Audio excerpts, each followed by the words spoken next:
Capítulo 7. ¿Acaso ignoráis, hermanos, pues hablo con los que conocen la ley, que la ley se enseñorea del hombre entre tanto que éste vive? Porque la mujer casada está sujeta por la ley al marido mientras éste vive, pero si el marido muere, ella queda libre de la ley del marido. Así que, si en vida del marido se uniere a otro varón, será llamada adúltera, pero si su marido muriere, es libre de esa ley, de tal manera que si se uniere a otro marido, no será adúltera. Así también vosotros, hermanos míos, habéis muerto a la ley mediante el cuerpo de Cristo, para que seáis de otro, del que resucitó de los muertos, a fin de que llevemos fruto para Dios. Porque mientras estábamos en la carne, las pasiones pecaminosas que eran por la ley obraban en nuestros miembros, llevando fruto para muerte. Pero ahora estamos libres de la ley por haber muerto para aquella en que estábamos sujetos, de modo que sirvamos bajo el régimen nuevo del Espíritu, y no bajo el régimen viejo de la letra. ¿Qué diremos, pues? ¿La ley es pecado? En ninguna manera. Pero yo no conocí el pecado sino por la ley, porque tampoco conociera la codicia si la ley no dijera, no codiciarás. Mas el pecado, tomando ocasión por el mandamiento, produjo en mí toda codicia, porque sin la ley el pecado está muerto. Y yo sin la ley vivía en un tiempo, pero venido el mandamiento, el pecado revivió y yo morí. Y hallé que el mismo mandamiento que era para vida, a mí me resultó para muerte, porque el pecado, tomando ocasión por el mandamiento, me engañó y por él me mató. De manera que la ley a la verdad es santa, y el mandamiento santo, justo y bueno. Luego lo que es bueno vino a ser muerte para mí, en ninguna manera, sino que el pecado, para mostrarse pecado, produjo en mí la muerte por medio de lo que es bueno, a fin de que por el mandamiento el pecado llegase a ser sobremanera pecaminoso. Porque sabemos que la ley es espiritual, mas yo soy carnal vendido al pecado. Porque lo que hago no lo entiendo, pues no hago lo que quiero, sino lo que aborrezco eso hago. Y si lo que no quiero esto hago, apruebo que la ley es buena. De manera que ya no soy yo quien hace aquello, sino el pecado que mora en mí. Y yo sé que en mí, esto es, en mi carne, no mora el bien. Porque el querer el bien está en mí, pero no el hacerlo. Porque no hago el bien que quiero, sino el mal que no quiero, eso hago. Y si hago lo que no quiero, ya no lo hago yo, sino el pecado que mora en mí. Así que, queriendo yo hacer el bien, hallo esta ley, que el mal está en mí. Porque según el hombre interior, me deleito en la ley de Dios. Pero veo otra ley en mis miembros que se rebela contra la ley de mi mente, y que me lleva cautivo a la ley del pecado que está en mis miembros. Miserable de mí, ¿quién me librará de este cuerpo de muerte? Gracias doy a Dios por Jesucristo, Señor nuestro. Así que yo mismo con la mente sirvo a la ley de Dios, mas con la carne a la ley del pecado. Capítulo 8. Ahora pues, ninguna condenación hay para los que están en Cristo Jesús, los que no andan conforme a la carne, sino conforme al Espíritu. Porque la ley del Espíritu de vida en Cristo Jesús me ha librado de la ley del pecado y de la muerte.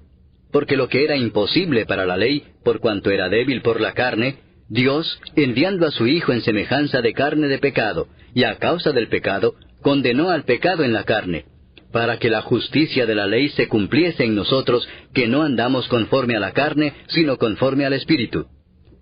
Porque los que son de la carne piensan en las cosas de la carne, pero los que son del Espíritu, en las cosas del Espíritu. Porque el ocuparse de la carne es muerte, pero el ocuparse del Espíritu es vida y paz. Por cuanto los designios de la carne son enemistad contra Dios, porque no se sujetan a la ley de Dios, ni tampoco pueden. Y los que viven según la carne no pueden agradar a Dios. Mas vosotros no vivís según la carne, sino según el Espíritu, si es que el Espíritu de Dios mora en vosotros. Y si alguno no tiene el Espíritu de Cristo, no es de él. Pero si Cristo está en vosotros, el cuerpo en verdad está muerto a causa del pecado, mas el Espíritu vive a causa de la justicia.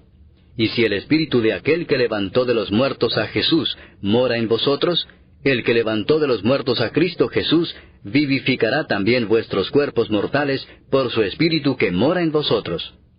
Así que, hermanos, deudores somos, no a la carne, para que vivamos conforme a la carne. Porque si vivís conforme a la carne, moriréis.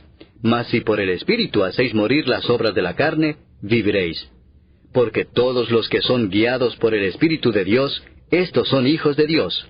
pues no habéis recibido el espíritu de esclavitud para estar otra vez en temor, sino que habéis recibido el espíritu de adopción, por el cual clamamos, Abba, Padre.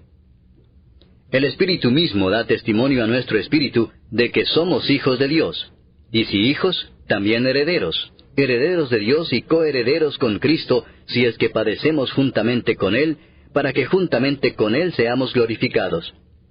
Pues tengo por cierto que las aflicciones del tiempo presente no son comparables con la gloria venidera que en nosotros ha de manifestarse. Porque el anhelo ardiente de la creación es el aguardar la manifestación de los hijos de Dios. Porque la creación fue sujetada a vanidad, no por su propia voluntad, sino por causa del que la sujetó en esperanza, porque también la creación misma será libertada de la esclavitud de corrupción a la libertad gloriosa de los hijos de Dios. Porque sabemos que toda la creación gime a una, y a una está con dolores de parto hasta ahora.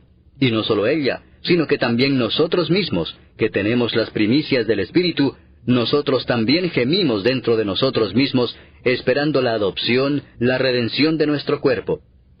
Porque en esperanza fuimos salvos, pero la esperanza que se ve no es esperanza, porque lo que alguno ve, ¿a qué esperarlo?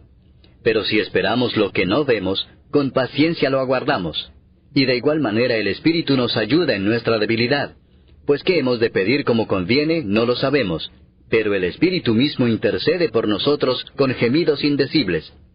Mas el que escudriña los corazones sabe cuál es la intención del Espíritu, porque conforme a la voluntad de Dios intercede por los santos. Y sabemos que a los que aman a Dios, todas las cosas les ayudan a bien, esto es, a los que conforme a su propósito son llamados. Porque a los que antes conoció, también los predestinó para que fuesen hechos conformes a la imagen de su Hijo, para que Él sea el primogénito entre muchos hermanos. Y a los que predestinó, a éstos también llamó, y a los que llamó, a éstos también justificó, y a los que justificó, a éstos también glorificó. ¿Qué pues diremos a esto? Si Dios es por nosotros, ¿quién contra nosotros? El que no escatimó ni a su propio Hijo, sino que lo entregó por todos nosotros, ¿cómo no nos dará también con Él todas las cosas?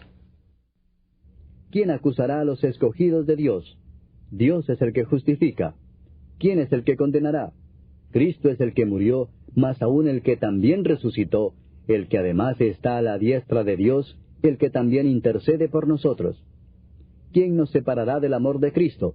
¿Tribulación, o angustia, o persecución, o hambre, o desnudez, o peligro, o espada?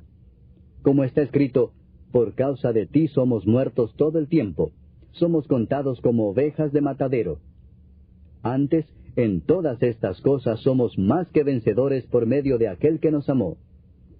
Por lo cual estoy seguro de que ni la muerte, ni la vida, ni ángeles, ni principados, ni potestades, ni lo presente, ni lo porvenir, ni lo alto, ni lo profundo, ni ninguna otra cosa creada, nos podrá separar del amor de Dios, que es en Cristo Jesús, Señor nuestro.